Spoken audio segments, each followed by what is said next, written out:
ሰላም ጤና ይስጥልኝ አድማጮቻችን፣ ይህ የኢቲቦኖ ሚዲያ ነው። ኢትዮጵያ ለጎረቤቶቿ ጥይት በመሸጥ የውጭ ምንዛሪ እየተገኘ መሆኑ ተዘገበ። ከወራት በፊት በአገር ውስጥ ጥይት ማምረት መጀመሩን ጠቅላይ ሚኒስትር አብይ አህመድ ገልጸው ነበር። ሌላው መከላከያ ሰራዊት ትናንት ባጋራው መረጃ በአገር ውስጥ የሚመረቱ ጥይት የውጭ ምንዛሪ ያስገኘ መሆኑን ገልጧል።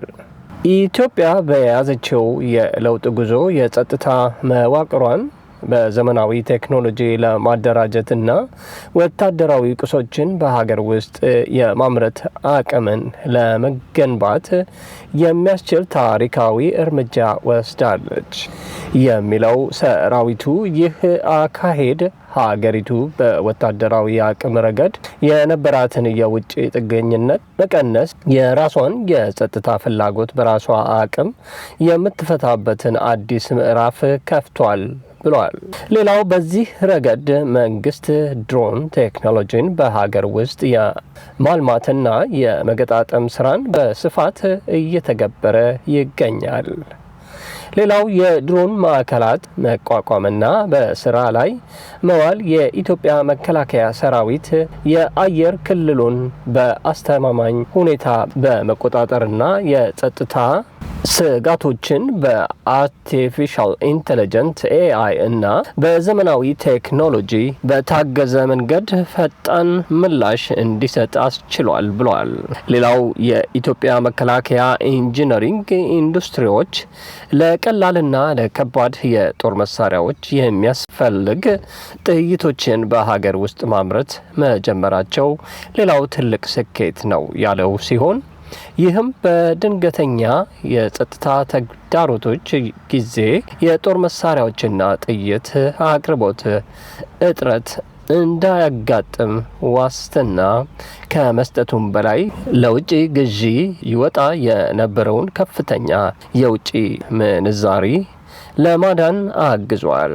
ከዚያም አልፎ ሀገር ውስጥ የተመረተውን ጥይት ወደ ጎረቤት ሀገራት በመላክ የውጭ ምንዛሪ ማስገኘት ተጀምሯል በማለት አብራርተዋል። ሌላው ከምድር ከፍ ብለን ወደ ናሳ ስናቀና ሳይንሳዊ ግኝት በቀይዋ ፕላኔት ማርስ ላይ የህይወት ምልክት ፍንጭ እና ታይቶ የማይታወቅ ምስጢር ተገለጠ።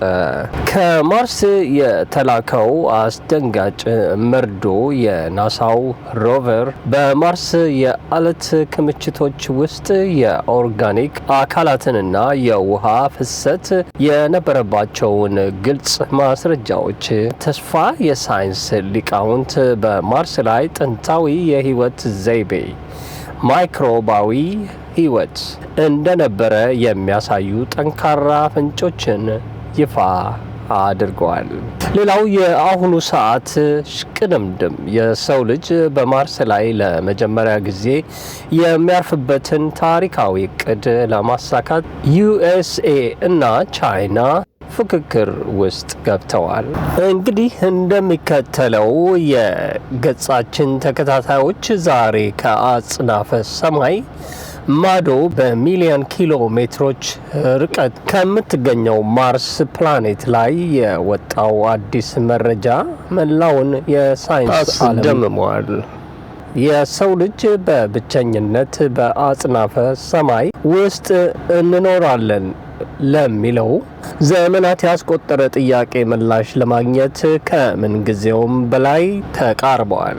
ሌላው በአሁኑ ሰዓት በማርስ ላይ የሚገኙት የናሳ እጅግ ዘመናዊ ሮቦቶች እና መንኮራኩሮች በላኩት መረጃ መሰረት በጥንት ዘመን ከፍተኛ የውሃ ክምችት በነበረበት ዲጄሮ ሴንተር በተባለ ካርበን ያዘሉ የተለያዩ ኦርጋኒክ ውህዶች ተገኝተዋል። ይህ ማለት ማርስ ከቢሊየን ዓመታት በፊት ልክ እንደ ምድር በውሃ የተሸፈነችና ሕይወት ያላቸው ነገሮች ይኖሩባት የነበረች የመኖሪያ ፕላኔት እንደነበረች አመላካች ሆኗል። ሌላው በተጨማሪም በአሁኑ ሰዓት ሳይንቲስቶች በማርሳዊው አለት ውስጥ የተሸሸገውን ሚስጥር ለማውጣት ሮቦቶች ናሙናውን ሰብስበው የሚያመጡበትን ሳምፕል ማርስ እንደ ኤለን ማስክ ያሉ እያፋጠኑት ይገኛሉ።